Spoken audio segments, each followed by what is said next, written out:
ਤੇ ਅਗਲੀ ਖਬਰ ਦੇ ਵੱਲ ਵਧੀਏ ਤੇ ਗੱਲ ਕਰੀਏ ਸਾਬਕਾ ਉਪ ਮੁੱਖ ਮੰਤਰੀ ਦੀ ਓਪੀ ਸੋਨੀ ਦੀ। ਕਹਿੰਦੇ ਓਪੀ ਸੋਨੀ ਨੇ ਘਰਵਾਲੀ, ਆਪਦੇ ਮੁੰਡੇ ਤੇ ਭਤੀਜੇ ਦੇ ਨਾਂ ਤੇ ਕੀਤੀ 10 ਕਰੋੜ ਦੀ ਇਨਵੈਸਟਮੈਂਟ।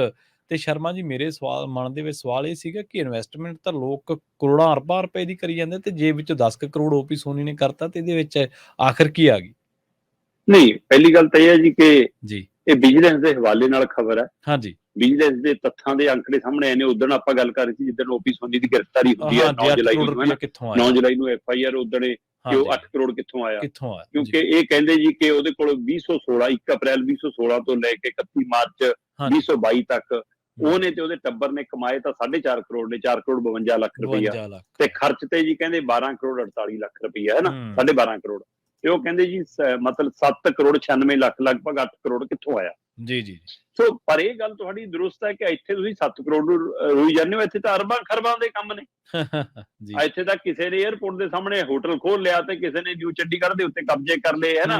ਫਾਰਮ ਹਾਊਸ ਖੁੱਲ ਗਏ, ਸਾਰਾ ਕੁਝ ਖੁੱਲ ਗਿਆ, ਬੱਸਾਂ ਉਵੇਂ ਹੀ ਚੱਲੀ ਜਾਂਦੀਆਂ ਨੇ, ਰੇਤ ਦੇ ਟਿੱਪਰ ਉਵੇਂ ਹੀ ਚੱਲੀ ਜਾਂਦੇ ਨੇ, ਕੇਬਲ ਮਾਫੀਆ ਉਵੇਂ ਹੀ ਹੈ, ਬੜਾ ਕੁਝ ਸੀਗਾ।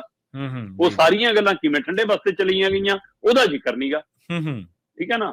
ਤੇ ਉਸੇ ਦੇ ਵਿੱਚ ਇਹ ਛੋਟਾ ਖਿਲਾੜੀ ਹੈ ਜੀ। ਮਤਲਬ ਕਿਤੇ ਬੜੇ ਬੜੇ ਮਗਰਮੱਛ ਨੇ ਜੀ, ਹੈ ਨਾ, ਤੇ ਕਿਤੇ ਬੜੀਆਂ ਮੱਛੀਆਂ ਵੀ ਹੈਗੀਆਂ ਨੇ, ਪਰ ਇਹ ਛੋਟੀ ਮੱਛੀ ਵੀ, ਚਲੋ ਛੋਟੀ ਮੱਛੀ ਕੰਡੇ ਚ ਆ ਗਈ, ਹੋ ਸਕਦਾ ਬੜੀ ਵੀ ਆ ਜਾਵੇ ਕਿਸੇ ਦਿਨ, ਜਾਂ ਅਜੇ ਕੰਡਾ ਐਡਾ ਮਜ਼ਬੂਤ ਨਹੀਂਗਾ, ਬਦਲਾ ਵਾਲਾ ਕੰਡਾ ਹਲੇ ਬਦਲਣਾ ਹੋਊਗਾ ਹੋਰ ਕੰਡਾ, ਤੇ ਚਲੋ। ਪਰ ਓਪੀ ਸੋਨੀ ਦੇ ਹਵਾਲੇ ਨਾਲ ਵੀ ਘੱਟ ਨਹੀਂ, ਕਿਉਂਕਿ ਪੰਜਾਬ ਦੇ ਲਈ, ਪੰਜਾਬ ਦੇ ਲੋਕਾਂ ਦੇ ਲਈ ਔਰ 10 ਕਰੋੜ ਛੋਟੀ ਰਾਸ਼ੀ ਨਹੀਂ ਹੈ। ਠੀਕ ਹੈ ਜੀ, ਠੀਕ ਹੈ। ਔਰ ਦੂਜੀ ਗੱਲ ਪ੍ਰਵੀਨ ਜੀ, ਠੱਗੀ ਹੁੰਦੀ ਹੈ। ਠੱਗੀ 1 ਰੁਪਏ ਚਾਹੇ ਉਹ ਰੁਪਈਏ ਦੀ ਹੈ ਤੇ ਚਾਹੇ ਉਹ ਲੱਖ ਦੀ ਹੈ, ਚਾਹੇ ਉਹ ਕੱਖ ਦੀ ਹੈ, ਠੱਗੀ ਹੈ। ਹਾਂਜੀ। ਸੋ ਜੇਕਰ ਓਪੀ ਸੋਨੀ ਨੇ ਕੀਤੀ ਹੈ, ਹੁਣ ਚਾਹੇ ਹਾਰਟ ਅਟੈਕ ਆਵੇ ਚਾਹੇ ਕੁਛ ਆਵੇ, ਤਾਂ ਸਜ਼ਾ ਮਿਲਣੀ ਚਾਹੀਦੀ ਹੈ। ਪਰ ਇਹ ਮਾਮਲਾ ਇਕੱਲੇ ਓਪੀ ਸੋਨੀ ਤੱਕ ਨਹੀਂ ਰੁਕਣਾ ਚਾਹੀਦਾ। ਇਹ ਪਿਛਲੀਆਂ 10 ਸਾਲਾਂ 20 ਸਾਲਾਂ ਸਰਕਾਰਾਂ ਤੱਕ ਤੋਂ ਲੈ ਕੇ ਮੌਜੂਦਾ ਸਰਕਾਰ ਤੱਕ ਸਾਰੀ ਜਾਂਚ ਹੋ ਜਾਣੀ ਚਾਹੀਦੀ ਹੈ।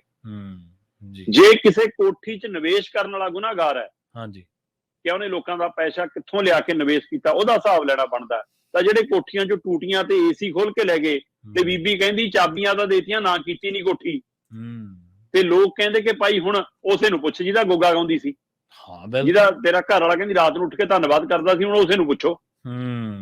ਸੋ ਇਸ ਲਈ ਇਹ ਸਰਕਾਰ ਇਹ ਵੀ ਗੌਰ ਕਰੇ ਨਾ ਜੀ ਕਿ ਦੂਜਿਆਂ ਤੱਕ ਤਾਂ ਜਾ ਰਹੇ ਹੋ, ਤਾਂ ਚਲੋ ਆਪਾਂ ਓਪੀ ਸੋਨੀ ਤੇ ਰਹਿੰਦੇ ਆ ਕਿ ਵਿਜੀਲੈਂਸ ਦੇ ਹਵਾਲੇ ਨਾਲ ਜਿਹੜੀ ਖਬਰ ਆਈ ਹੈ ਪ੍ਰਵੀਨ ਜੀ, ਓਪੀ ਸੋਨੀ ਨੇ ਆਪਣੇ ਨਾਂ ਦੇ ਉੱਤੇ, ਆਪਣੇ ਮੁੰਡੇ ਦੇ ਨਾਂ ਦੇ ਉੱਤੇ, ਆਪਣੇ ਭਤੀਜੇ ਦੇ ਨਾਂ ਦੇ ਉੱਤੇ, ਆਪਣੀ ਘਰ ਵਾਲੀ ਦੇ ਨਾਂ ਦੇ ਉੱਤੇ 10 ਕਰੋੜ ਤੋਂ ਵੱਧ ਨਿਵੇਸ਼ ਕੀਤਾ ਜੀ। ਇਹ ਮਾਤਰ 4 ਸਾਲਾਂ ਦਾ ਹਿਸਾਬ ਹੈ ਜੀ।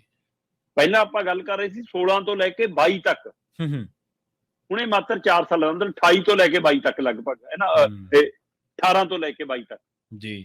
ਸੋ ਇਹ ਲਗਭਗ 4 ਸਾਲਾਂ ਦਾ। ਕਹਿੰਦੇ ਜੀ 27 ਦਸੰਬਰ 2017, ਮਤਲਬ 2018 ਹੀ ਚੜ੍ਹ ਗਈ 27 ਦਸੰਬਰ ਦੇ ਹਿਸਾਬ ਨਾਲ, ਹੈ ਨਾ। ਹਾਂਜੀ।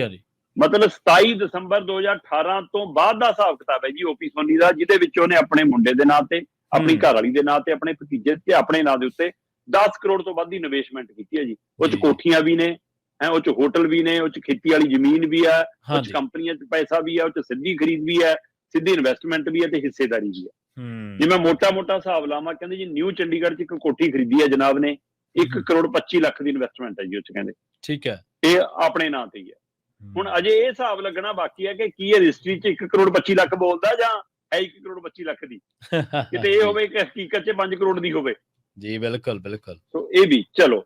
ਦੂਜਾ ਜੀ, ਸਭ ਤੋਂ ਜ਼ਿਆਦਾ ਇਨਵੈਸਟਮੈਂਟ ਆਪਣੇ ਹੀ ਘਰੇ ਕੀਤੀ ਹੈ, ਕਿ ਬਾਕੀਆਂ ਨੇ ਤਾਂ ਕਹਿੰਦੇ ਕਿਸੇ ਨੇ ਰਾਜਸਥਾਨ, ਕਿਸੇ ਨੇ ਦਿੱਲੀ, ਕਿਸੇ ਨੇ ਦੱਖਣ, ਕਿਸੇ ਨੇ ਸਵਿਸ ਖਾਤੇ ਤੱਕ ਗਏ ਸੀ। ਇਹ ਅਗਲੇ ਕਹਿੰਦੇ ਅੰਮ੍ਰਿਤਸਰ ਤੱਕੇ ਰਹੇ ਕਿ ਆਪਣੇ ਘਰ ਦੇ ਨੇੜੇ ਹੀ ਰੱਖਣਾ ਹਿਸਾਬ ਕਿਤਾਬ।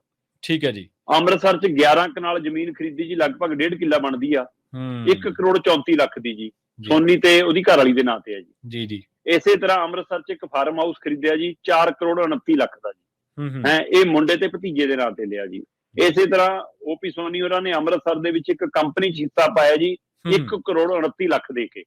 ਤੇ ਜੀ ਇਹ ਮਤਲਬ ਕਿ ਓਪੀ ਸੋਨੀ ਦੇ ਖੁਦ ਦਾ ਤੇ ਮੁੰਡੇ ਦਾ ਸਾਂਝਾ ਨਿਵੇਸ਼ਮੈਂਟ ਹੈ ਜੀ, ਇਨਵੈਸਟਮੈਂਟ ਹੈ। ਇਸੇ ਤਰ੍ਹਾਂ ਅੰਮ੍ਰਿਤਸਰ 'ਚ ਜੀ ਕੋਠੀ 'ਚ ਹਿੱਸਾ ਪਾਇਆ, ਇੱਕ ਕੋਠੀ 'ਚ ਵੀ ਹਿੱਸਾ ਪਾਇਆ, ਕੋਠੀ ਨਹੀਂ ਪੂਰੀ ਖਰੀਦੀ ਵੀ, ਉਹ ਹਿੱਸੇ 'ਚ ਕਹਿੰਦੇ ਜੀ 42-43 ਲੱਖ ਰੁਪਇਆ ਲਾਇਆ, ਤੇ ਉਹ ਮੁੰਡੇ ਦੇ ਨਾਂ ਦੇ ਉੱਤੇ ਹੈ ਜੀ, ਕਹਿੰਦੇ ਮੁੰਡੇ ਦੀ ਹਿੱਸੇਦਾਰੀ ਹੈ ਉਹਦੇ ਵਿੱਚ। ਇਸੇ ਤਰ੍ਹਾਂ ਇੱਕ ਗੋਲਡਰ ਇਹ ਨਿਵੇਸ਼ਮੈਂਟ ਹੈ ਜੀ ਕੋਈ ਕੰਪਨੀ ਦੇ ਵਿੱਚ 51 ਲੱਖ ਦੀ, ਉਹਦੇ ਵਿੱਚ ਵੀ ਮੁੰਡੇ ਦੀ ਹਿੱਸੇਦਾਰੀ ਹੈ।